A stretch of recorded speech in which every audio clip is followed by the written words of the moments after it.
Hello everyone, this is the Vasuki conduit and cable tray calculator, developed to simplify conduit sizing and tray fill calculations for electrical design in Revit.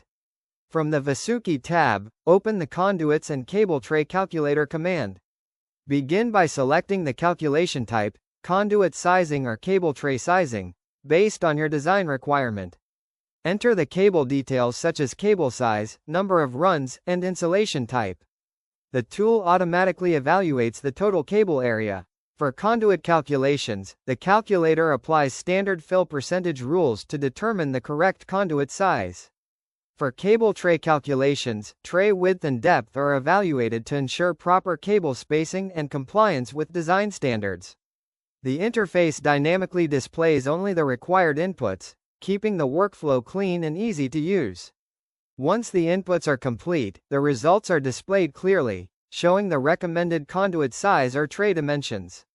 The Vasuki Conduits and Cable Tray Calculator helps reduce manual calculations, improves accuracy, and supports efficient electrical coordination.